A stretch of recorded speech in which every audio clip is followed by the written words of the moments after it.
hydration, sun exposure, mindful exercise, working on your hormones, on your gut, all the baseline things that help your nervous system in general are going to be good. This is not so much like spiritual hygiene, but I feel like we can just start there because it feels like the base of everything else. Because if you're trying to work on your nervous system and your spirit, but everything is dysfunctional in your body, you're not going to go super far. What's up, everybody, and welcome back to MYYT, where you are learning to level up your yoga teaching one masterful class at a time. She's alive. Oh man, it has been an interesting week that everything got all messed up because my family caught a nasty stomach bug. It started with my son, Finn, last Monday. He woke up in the middle of the night and started vomiting, which is always scary in general, but especially for a little baby.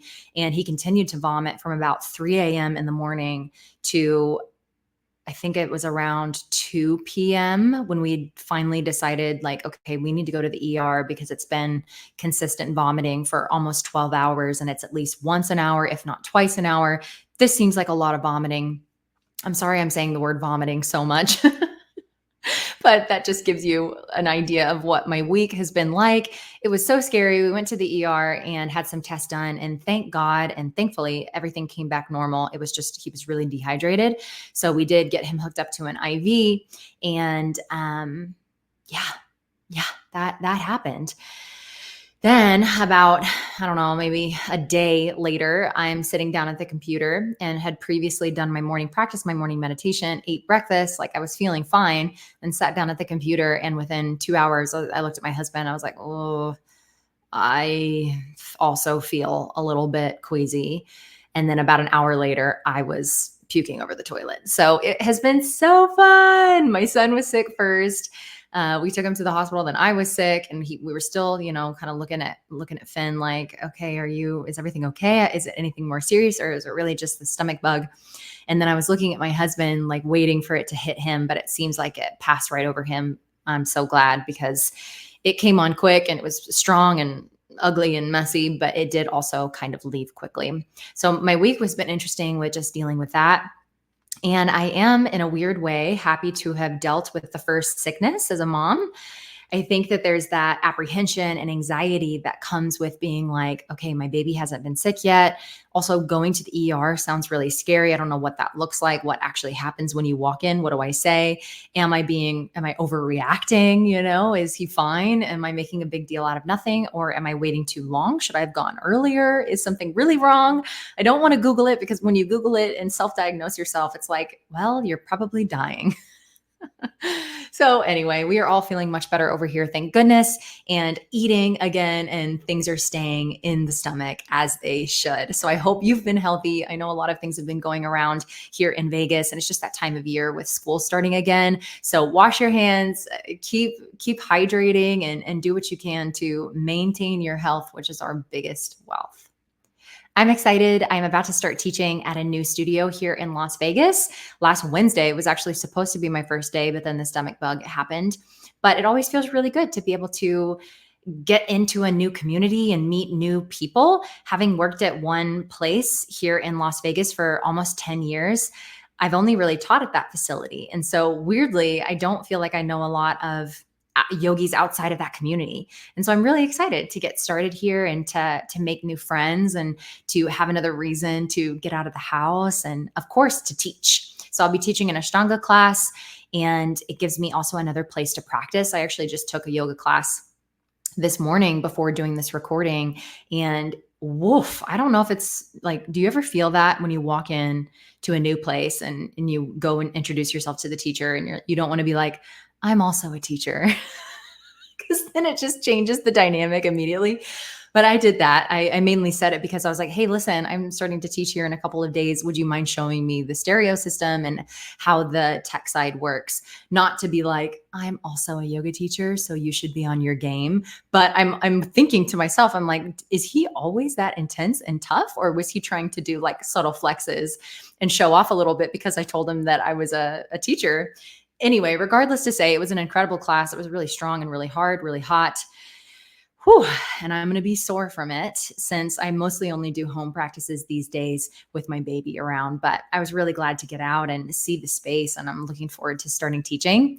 And I also recorded the first training inside the Yogipreneur Mastermind, which is my new group coaching program. And I had such a blast doing it. The slides are amazing. My skills with creating slides have gotten so much better since my first couple of offers.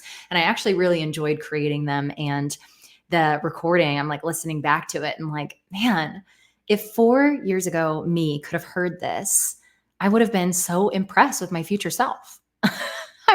I would be so impressed and so happy and excited for myself with all that I've learned. And I'm so excited to be sharing it and giving it away in this container. And I know that it's going to be so helpful to the yoga teacher who is like, okay, I feel really limited with teaching in studio. What else can I be doing? And so we kicked off the mastermind all on the topic of igniting the entrepreneurial spirit and what it actually means to start acting like a boss. So that was so fulfilling. And I feel like I got just as much out of it leading it. I think that's one of the biggest gifts of being a yoga teacher is when you go to teach somebody else, you actually learn it a little bit more yourself inside you. So all that to say, things are going really well, even though we were down for a couple of days with the stomach bug. I hope things are amazing in your world. And I'm so glad that you've come back each and every week for an episode here on Master Your Yoga Teaching podcast.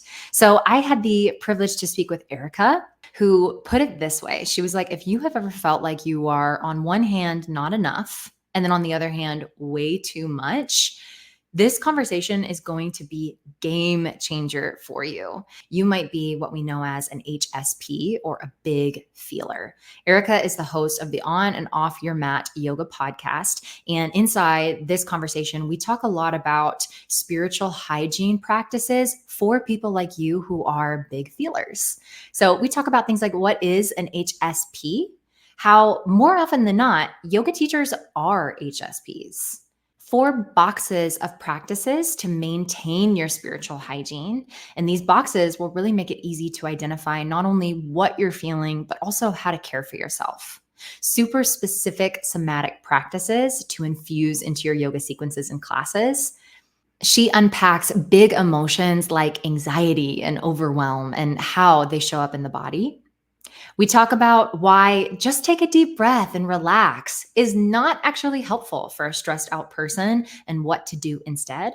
And in general, how we've all grown up thinking that being emotional is a bad thing, but it doesn't have to mean that you're out of control or an inconvenience to others. If you want to flip the script and start considering your sensitivity as a superpower, this episode is for you. I'm so excited for you to hear. So turn it up and let's dive in.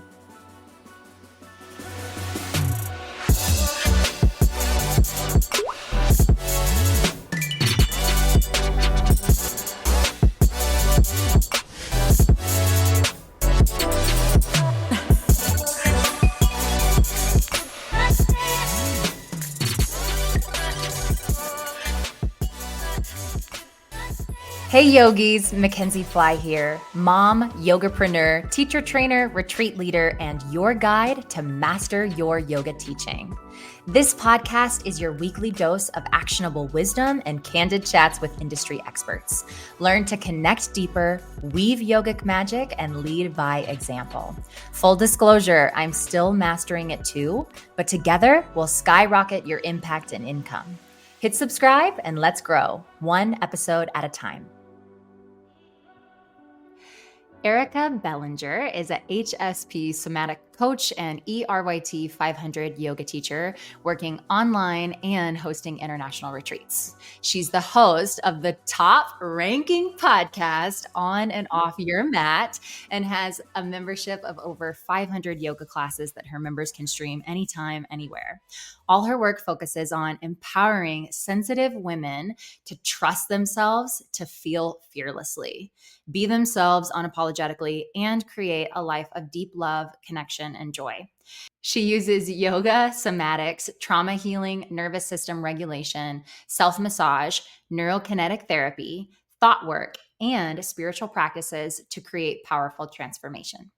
Erika knows firsthand what it's like to feel not enough and yet too much at the same time. She moved through life burning the candle at both ends, trying to prove her worth, seeking food, love, drugs, and alcohol to cope with life's inevitable ups and downs and numb her deep and intense emotions. Through a series of rock bottoms, Erika discovered yoga, meditation, and nervous system regulation practices, which challenged her to lean into the emotional discomfort of being an HSP and free herself from exhaustion, chronic illness, and addictive behaviors once and for all. Erika now helps the highly sensitive woman let go of emotional overwhelm to feel unstoppable by healing their nervous system, because nothing can stop us when we meet our needs and love who we are. Erika! Oh my goodness.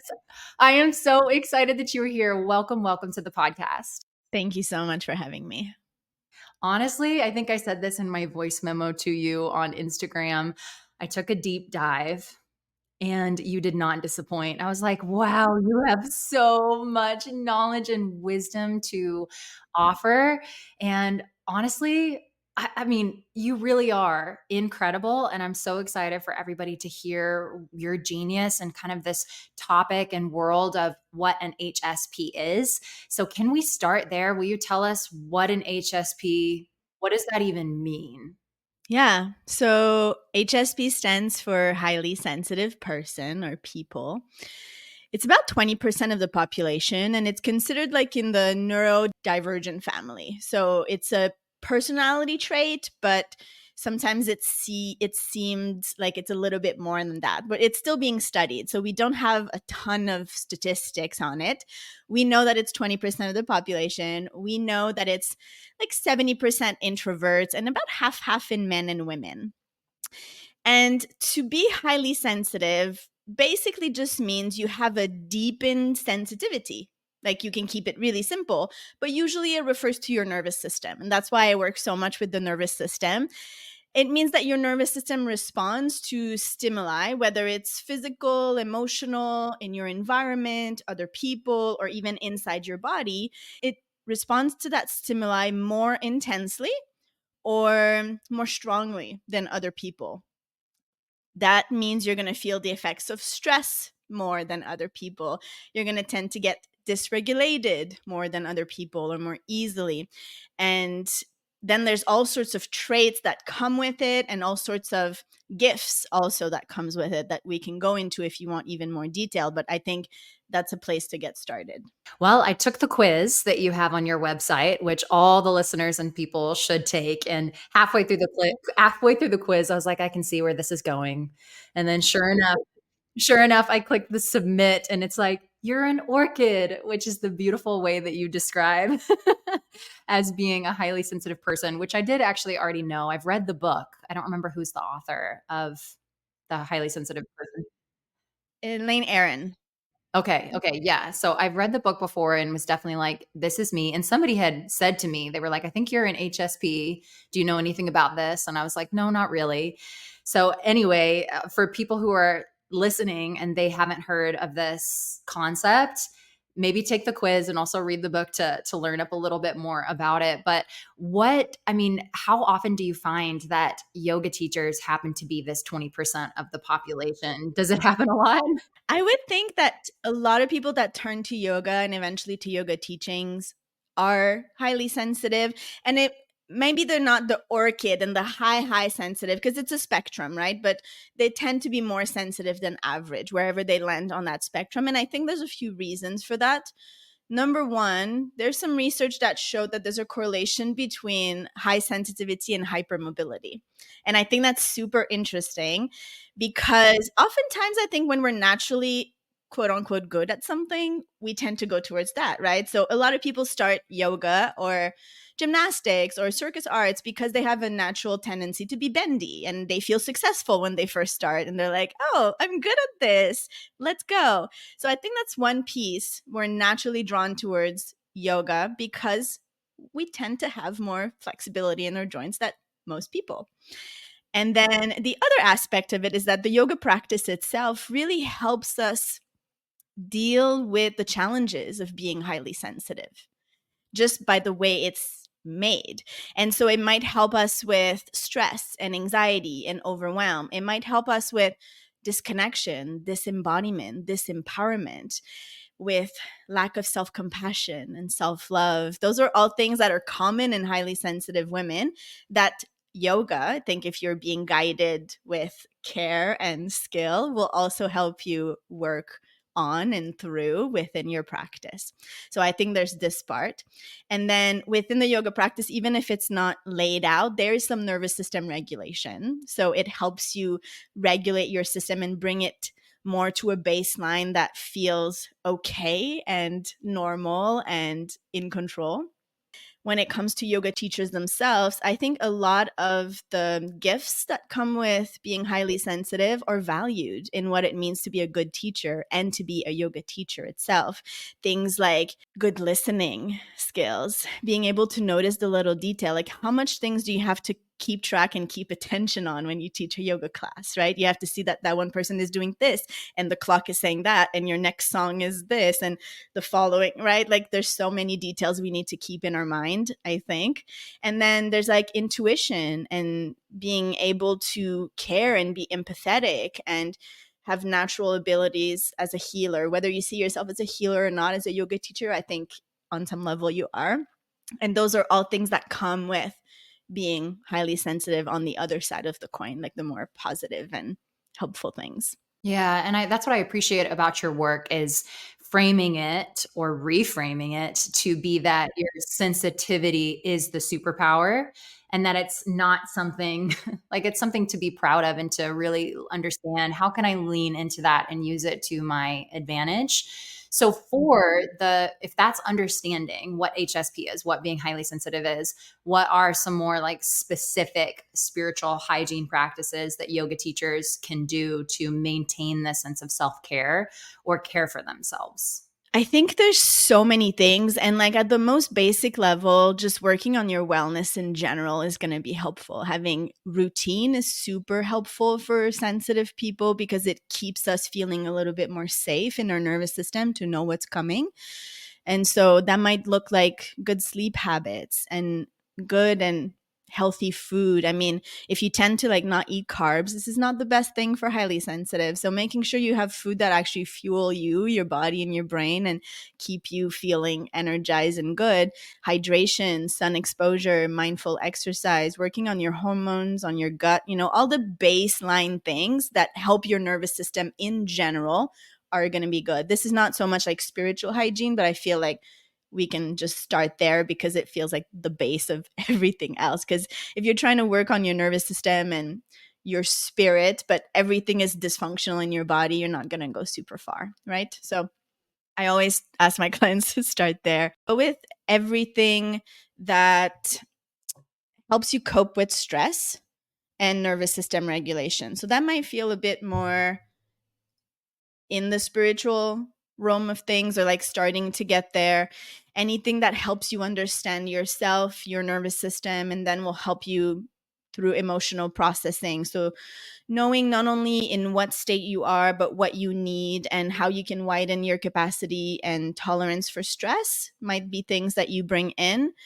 And then even from the healing perspective, like the trauma healing perspective, we can see it as 4 types of practices. And I like to look at it like that on a, with the big kind of eye point of view, like bird eye view.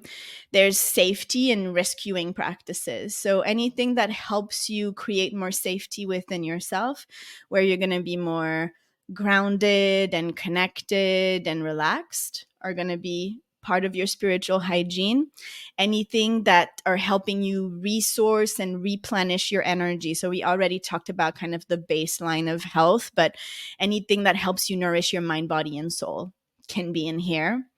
And then the third kind of box would be releasing. So any spiritual practice that helps you release and heal the past. So you're not holding on to patterns and coping mechanisms that are not serving you and unhealed trauma that is creating new or same repetition of responses in your emotional body and energetic body. And then the last one would be any practice that helps you reclaim reclaim your joy, reclaim your power, reclaim your sensuality and sexuality and whatever you need to reclaim. So I think anything that you can fit in those 4 boxes are going to support you in your spiritual hygiene and in your growth and in your healing as a yoga teacher. And then on top of this, particular to highly sensitive people, we need to make time to be alone. We need alone time. We need time to decompress, to relax, and really take time to rest. And sometimes we need to like put that in the calendar for ourselves, because we're all busy humans and we like to be high achieving and we like to be productive because that's valued in society, to be successful. But really, we need time to decompress, to rest, to replenish our energy. So that's a really, really important piece that is specifically for highly sensitive women. And then I think within the yoga practice, there's a lot of breath work and meditation work that can be super supportive for your nervous system to bring yourself in and out of a particular nervous system state, to create a mood shift or energy shift. And that will be also helpful as far as general hygiene, like we were talking, or I was talking about earlier, knowing where you are in your nervous system and knowing what to do from there. Breath work and meditation might be some of these tools for you to move yourself in and out of a different state. And then also, particularly to the highly sensitive women, I think we need to learn how to set boundaries. It's not fun, but like I think it's part of our spiritual hygiene practices to communicate better what we want, what we need, our limits. I think that's, part of our responsibility in our relationship with the outside world and other people. And that leads us to more empowerment as well, right? To just stand our ground and to honor ourselves and to do that. And in the same breath, I think that comes with all practices of compassion, forgiveness, self-love, so we can live a bit more in authenticity. So I think if we kind of play with all of this, we're really, really paying attention to our spiritual hygiene. Are you feeling stuck? If so, this is your exclusive invite to Vortex Yoga Retreat in Sedona, Arizona, this October 11th through 14th, 2024. Sedona's breathtaking red rocks transform into a fiery masterpiece in the autumn. Imagine practicing yoga amidst this stunning backdrop, feeling the ancient vortexes amplify your intentions and awaken your spirit. This retreat is for you if you crave a deeper connection with your energetic body, the chakras, you're ready to align your life with purpose and passion, or you seek a transformational experience to unleash your inner power. Here's what awaits you: 4 days and 3 nights nestled in Sedona's beauty, daily yoga and meditation, delicious local dinners, sound healing, hiking to infamous Sedona vortexes, connection with like-minded souls on this empowering journey, learn chakra balancing principles and practices, and a special gift from your hosts. Don't wait. Space is extremely limited and spots are going fast. Visit rachakaretreats.com/Sedona to book your spot and choose your accommodations, or click the link in the show notes. Use code MYYT for 10% off. Are you ready to balance your energy and align your life? I appreciate how you're making it a little more tangible and like, what can I actually do? Because I think you had written somewhere in one of your freebies, like, we've been told to feel our feelings, but we've never really been shown how. So you're kind of yeah, exactly. So you're kind of like, okay, I know that I've got a lot going on. I know that I'm super sensitive, but what can I realistically and actually do as a practice that will bring me back down to that level of feeling safety or letting things go or reconnecting with joy? So do you have more you want to say on that? Because I feel like that's a really simple yet powerful phrase in and of itself.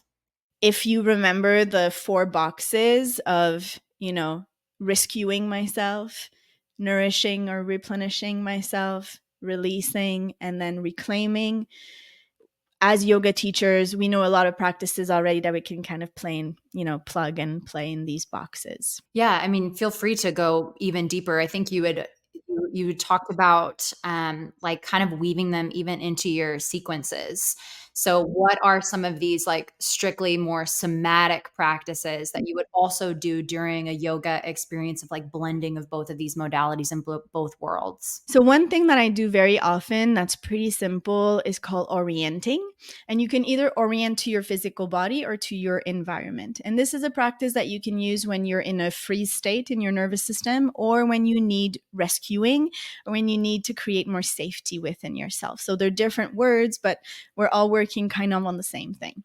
So, the idea of orienting is if you're feeling disconnected, if you're feeling not in your body. A lot of time when we are highly sensitive, we tend to ruminate, to overthink, to feel anxiety. That's really up in the head, right? So if you're feeling up in the head, if you're feeling stuck in the thoughts, bringing yourself down into your body is a way to create some sense of rescue, of presence, of grounding. And so orienting will look like being present to your physical sensations or your senses. So if you orient to your physical body, you can go as simply as touch your body, touching my arm, and like kind of squeeze it or even tap it. And you'll say to yourself, this is my arm. It sounds simple and silly, but if you do this to your whole body, this is my arm, this is my hand, this is my chest, this is my hips, this is my thighs. You are in this moment with the sensation of your hands on your body. So it's very simple, but to come back to your physical body might be super important and kind of a first step to take. That can include any type of touch. So in this example, we're squeezing. You can tap, you can kind of shear the body or create friction on the body. You could use self-massage and do something like, I'm just going to rub my neck, like back and forth, really gently, and take a few deep breaths and just feel the energy of my body. You might be able to feel that shift of like down energy of like, of like arriving and landing type of energy. So in your yoga practice as a teacher, anytime you explicitly ask people to notice their physical sensation, you're doing body orientation. Anytime you're asking people to touch themselves consciously, intentionally, you're doing body orientation. Or to feel a particular muscle, a particular joint in a particular way, you're doing that as well. And then you can do it to the senses, right? So oftentimes in class, I will tell people to take a moment and look around the room and notice for something that feels good with their eyes, something they have in their space that brings joy, pleasure, or at least just that feels neutral, because we're so biased to the negative and that brings so much input in our body that feels negative, and then that recoils into negative feelings and everything else, that just paying attention to the things that we see visually that feel good to us can shift our energy and our sense of safety in our own house. So I will tell people, look around the room and lock your eyes on something that you like. And then we continue to move, right? Because just that, it's the principle of the drishti in the sense of we're staying on something focused so we're not distracted. But somatically, here we're adding a layer to help you feel safe in your body by looking at something that feels resourceful, pleasurable for you. And then you can do that with every senses. You could tell people to listen out as they're doing this flow. Let's say you're repeating the flow for the second time, like a short little sequence within your bigger class, to pay attention to one particular sound in their environment. Maybe it's the sound of the wind and the leaves of the birds outside, or maybe it's their own breath, or if they've put music, or maybe it's the tone of your voice and you do it in a particular way with your voice as a teacher. So giving them something to orient to through their sense of hearing is also very calming. Especially think of we're doing the opposite of being hypervigilant, right? Instead of scanning the environment for danger to make sure we stay alive, we scan the environment for pleasure to make sure we stay happy in a really simple way, right? So if you do it through your eyes, that's one way. You can do it through your ears. You can do it through smell. And this is why aromatherapy works so well, right? You can put a little bit of oil on your wrist, and every time you lift your arms up, you take a sniff and you're like, this is joy, orange makes me feel joyful. And so you're orienting to your senses. Maybe it's your soap, your shampoo, maybe it's just how your clothes or the smell of coffee or breakfast in the other room. Paying attention to that as you practice is a simple way to bring you back to the moment and to a sense of pleasure. It might be what you taste in your mouth. Maybe there's toothpaste, maybe there's coffee, maybe there's breakfast, maybe there's the taste of your own mouth. We all have like a baseline taste in our mouth that we don't notice because, all day long we're busy noticing other things. Maybe it's how your clothes feel or the texture of the mat or the texture of the floor.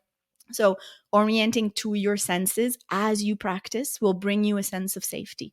So, that's one really detailed example that people can apply right now to their practices as a student or as a teacher, I think. Does that make sense? Yeah, yeah, it's so beautiful and really helpful. I love how you said the phrase of fixating on the problem and that is our natural propensity as people and human beings. And then it's, of course, with these yoga practices too, of shifting our attention, and shifting where the attention goes so that the energy can flow differently. It's always, simple but profound. So I really love that.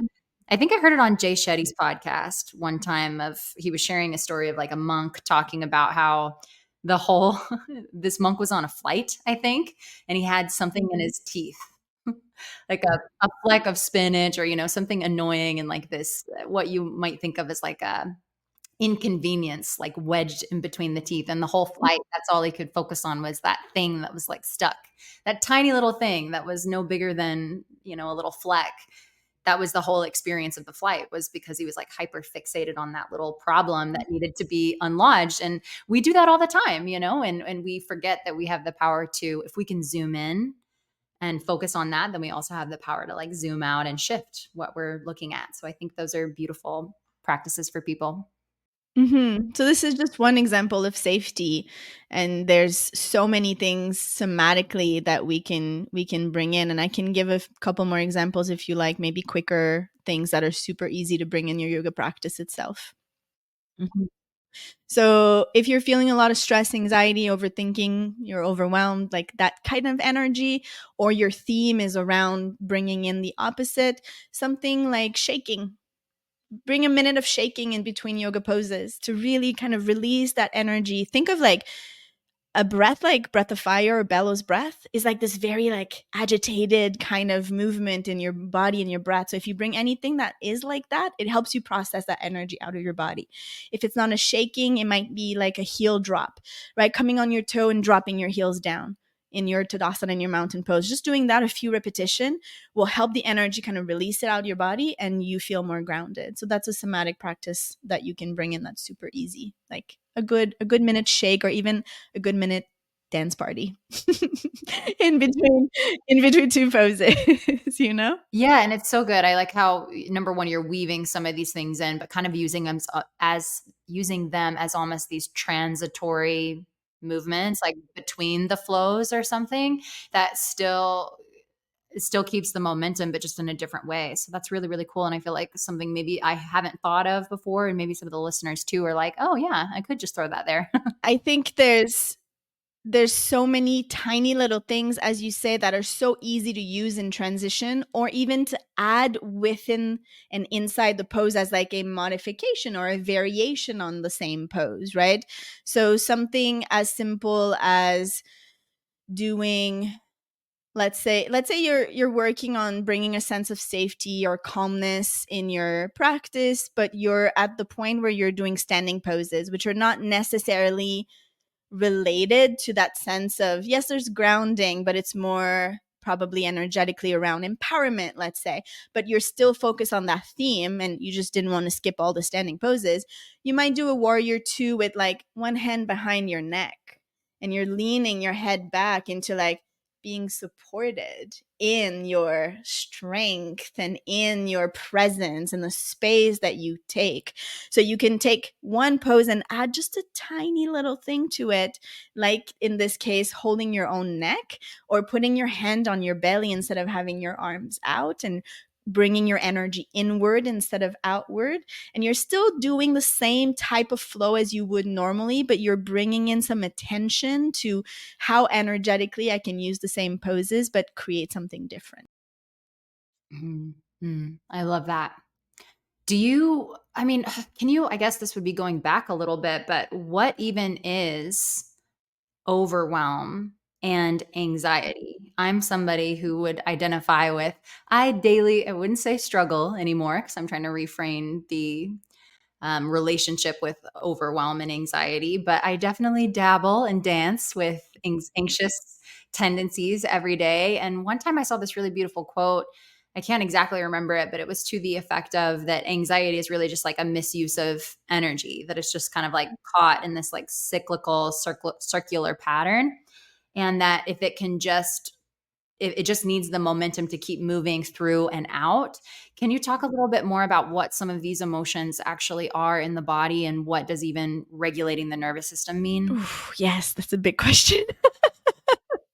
Okay, let's start with anxiety and overwhelm, and we can talk about the emotions in general. Anxiety, I think you described it really well. For me, it relates oftentimes to a sense of agitation.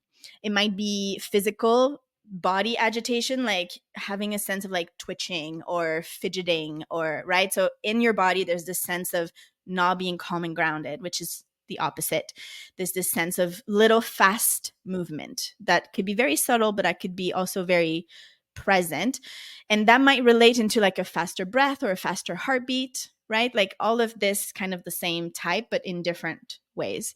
In your mind, we talked about already like overthinking, anxiety, thoughts like worry, rumination, and there's your loop that you were talking about where you're stuck on the same thing and it's going nowhere. So I like to see it as a merry-go-round. Like you're in your thoughts on a merry-go-round, and like every time you go back, you're at the same point. Nothing has changed, nothing has evolved.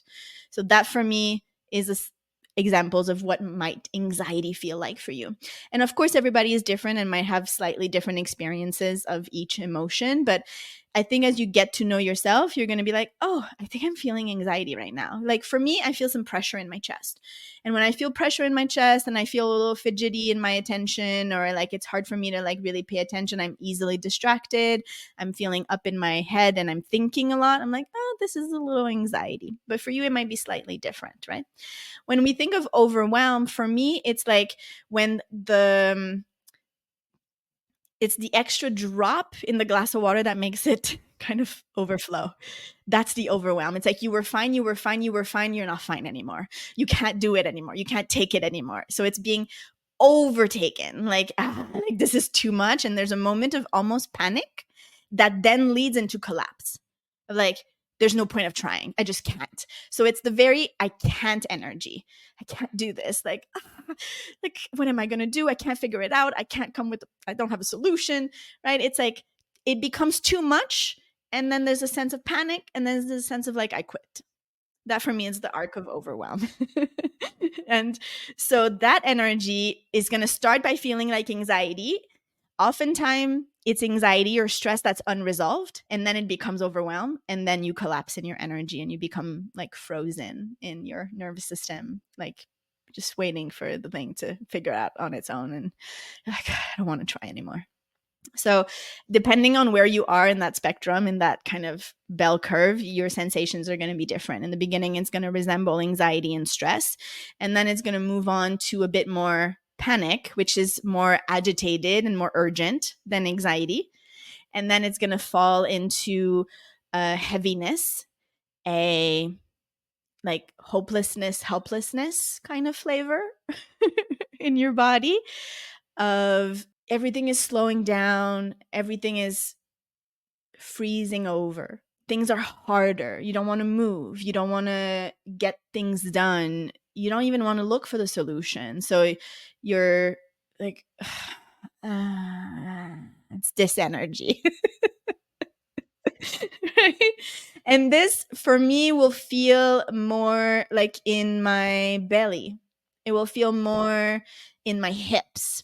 Right? So we all have parts of our body that associate with different emotions and different types of energy, because when we talk about emotions, we talk about energy and motion within our body. And you talked about this a little bit, right? When you brought like anxiety is just about moving it out of your body. Any emotion is the same. When we say, what does it mean to feel your emotion? We were asking that question earlier. It means to match that energy so it can release and process out of your body so it doesn't stay stuck. So if you're trying to match the energy of overwhelm, I'm probably going to put like a weighted blanket on my body and just give myself like a little bit of time to actually feel heavy, feel the heaviness that I'm experiencing right now, so that can move out of my body. Do what I need before I force myself, quote unquote, to get mobilized and take action. Maybe it's like doing something that's really slow and really heavy and really low energy to honor that experience in myself. That's an example of how you would feel that overwhelm, right? And so, depending on any emotion, I usually ask people to turn to their physical sensation and, like, what are you feeling? Are you feeling a sense of agitation and fluttering? Or are you feeling a sense of dread and heaviness? Those are very different things. Are you feeling a sense of heat and like power and explosion? And is it anger or rage? Or are you feeling a sense of lightness and spaciousness and expansiveness that might be more joy or love, right? So connecting to the physical sensation is always the first step to know what you're feeling emotionally and to know what you need to do then to let that energy leave, be processed out of your body so you can move on. We get stuck because we don't allow ourselves to feel what is in this moment, and we force ourselves to move our attention away. Just think of like how many times you've heard in your life, just take a deep breath and relax, right? Just change your state, is what the person is saying. What you're feeling right now is not okay, is not acceptable, is not welcomed. Stop being such a drama queen and just take a deep breath and relax. That's not what our nervous system needs. Our nervous system is like a toddler that wants to be seen. And it's like, hi, I am overwhelmed. I am anxious. If you're forcing me to be quiet and calm and open, it's not going to work. I'm sure you've experienced this where you sit in meditation, you're like, I need to relax and quiet my mind. And it's like a tornado in there because that's not what you need. You actually need to feel the agitation, the anxiety, the overwhelm first. Then you can go into something that feels more calming, right? So it's about acceptance of what is in that moment. I appreciate that so much. And I love that you use the word honor, because when we don't first acknowledge it, recognize it, and then allow it, it does feel like you're splitting off a part of yourself or bypassing that first bit of like embracing it, even if it feels a little messy, a little ugly, a little confusing, a little whatever the negative connotation is. But it's not until you embrace all of it that it feels really balanced. And the imagery that you were describing of like the little last drop before it falls over is so good. It also made me think of this meme that I've seen of avocados where it's like, not yet, not yet, not yet, now, too late. No, of eating an avocado, where it's such a fine line and it happens so fast, overwhelm. But that's where the emotional intelligence, you need emotional intelligence to recognize some of these signs, because they're sneaky, they're um it's like a gray area, right? And that it's all fine and good until it's really not, and then when it's not, it's actually like a little bit too late. So some of these practices that you're talking about are really helpful. Yeah. And I do think it happens quickly. And I do think we need emotional intelligence. But I think what we need the most is just to slow down and be present. I think we feel like it happens too fast because we're not listening. Because I'm pretty sure, and in my own experience, the body sends me multiple messages before it hits the wall of overwhelm. But you're like, no, no, no, it's fine. No, no, it's fine. Don't worry about that. We're good. How many times we take the coffee example, that you're feeling tired and depleted and exhausted and you reach for caffeine. Your body is telling you, girl, you need rest. And you're like, no, thanks. Let me just bring in more stress on my body, because how does caffeine work in your body? It brings your stress hormones up so you can continue to be active and mobilized and, in your quote unquote fight or flight state where you're able to get stuff done. So you're like, no, thank you. I don't need rest. I know what I need instead. I need more stress. I need more caffeine. I need more cortisol. I need more adrenaline. So, yeah, of course, the next step is going to be overwhelmed because you didn't listen to, like, hey, you need a little bit more rest, honey. You're like, no, thank you. Yeah, so that, and then also the white space concept of like, okay, if basically you could summarize all of this, it's like allowing yourself to be like a child and throw a tantrum, or like feel be in your feelings. And that you can't really do that until you've slowed down or had enough like white space to become aware of all of this sensation that the body is sending you, which is the language of the body, is these whispers through signals and sensations. Ugh. Why do we make it so complicated? Yeah, because it's really it's really not that difficult. And like whether it's feeling your body sensation or feeling your emotions, we make it more complicated than it is because we don't allow ourselves to have those experiences. It's really we're blocking ourselves into that because there's judgment around what it means to feel. Even the way you've put it, where it was like feeling your feelings and throwing a tantrum, we judge what it means to be emotional. Emotional doesn't mean out of control. Emotional doesn't mean that like you're disrupting everyone around you. Like feeling anger doesn't mean you scream at someone. Feeling anger might mean that you need to just pull on something or push on something, and that's going to help you connect to that emotion of anger. You don't even have to raise your voice. You don't. So it's all those preconceived notions of what it means to be sad, of what it means to be angry, and how we are taught that it's not okay. And it's so ingrained deep down that we try to shut it down again and again and again and again because we're like, that's not okay, that's not okay, that's not okay. And we sweep it under the rug. But like, it doesn't disappear because you sweep it under the rug. It just stays there and builds up into a mountain until you trip on it. Overwhelm, you get sick, you like that was the case for me. Like I suffered from chronic illness for a decade and it's not cured, but I don't have symptoms right now. Um technically it's uncurable, but I'm not experiencing right now. And I think one of the big reason why I went through this was because I was holding trauma in, because I was not allowing myself to feel anything. I was just piling it all inside, and the body was sending all of these signals that I was ignoring. And every time it just adds on, you're like, okay, you're not listening, I'm going to go louder. Okay, you're not listening, I'm going to go louder, until the point where like I was unable to work, unable to live a regular life. Like I couldn't walk more than a few minutes at a time because I was in so much pain. Everything was hurting, from breathing, digesting, eating, having sex. Like everything was painful. So then you're like, okay, I have to stop. And I had to take a 2 years off of work. And so like you're like, okay, now I'm listening. I could have listened a little earlier and it might not have been as challenging. But we're so not encouraged to follow our own rhythm, to honor our own needs, to respect that we can be different than other people. And like, I need more rest than my partner. And he still rolls his eyes at me like, yeah, but you slept 8 hours. Yeah, but that's not enough for me. And that's okay. I know I need 9, 10. 10 is better. I need 10 to be like my optimal joy, most joyous self. And like, can I respect this and tell you like, it's okay, you stay up later, I need to go to bed. Right? It's all the little tiny things in our lives that add up.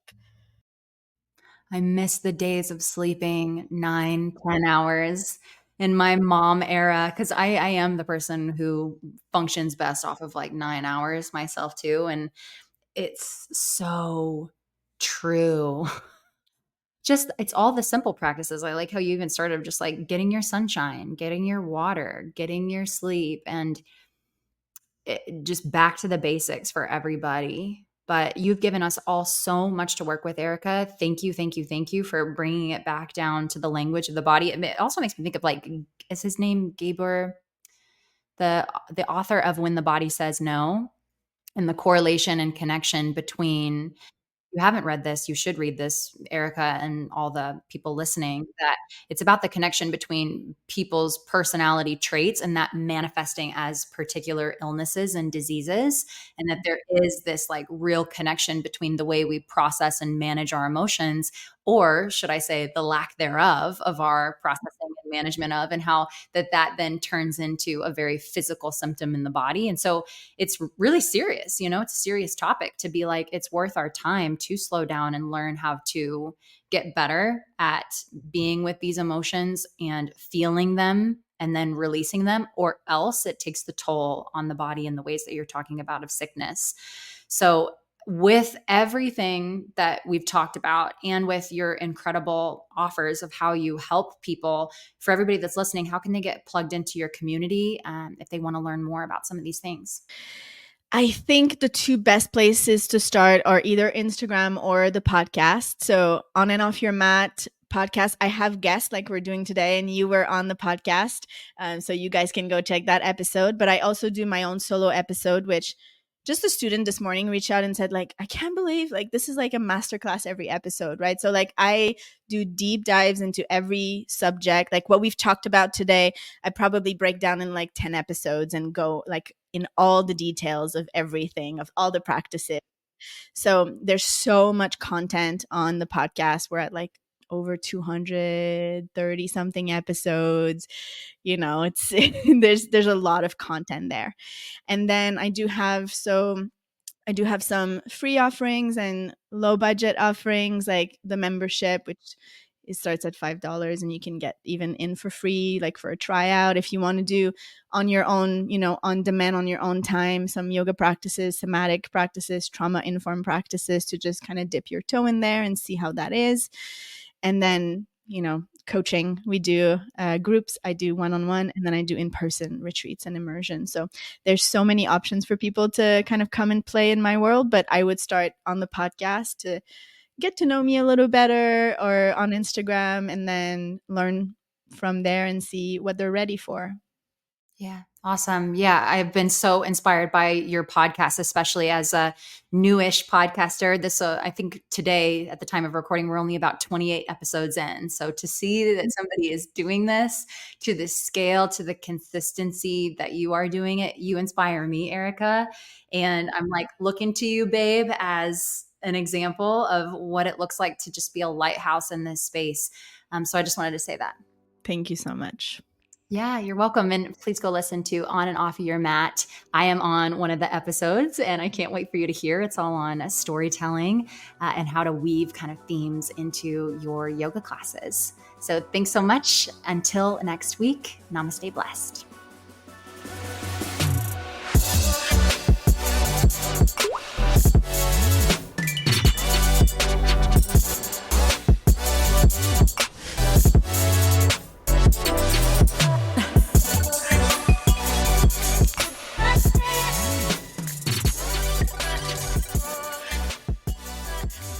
Thanks for listening. If this is your first time, peruse our feed to see if there's something else that will serve you. We're so grateful that you're here and invite you to join our inner circle by subscribing to our newsletter. If this episode resonated with you, help us spread the word by sending it to a friend who needs to hear this message. Likes, follows, sends, shares, and reviews help us to continue delivering high-quality content to you for free each and every week. Don't forget to tag @MasterYourYogaTeaching so we can reshare. I am a certified yogi. However, this podcast is intended for information and entertainment only. If you are interested in mentorship or coaching with me, check out the website linked in the show notes to get more information.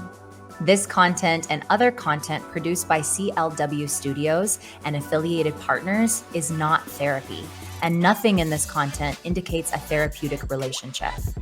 Any opinions of guests on the podcast are their own and do not represent the opinions of Mackenzie or CLW Studios. Learn more about Mackenzie, her guests, and CLW Studios by following the links in the show notes. Keep shining, and we will see you next Wednesday for another dose of Master Your Yoga Teaching. Namaste blessed.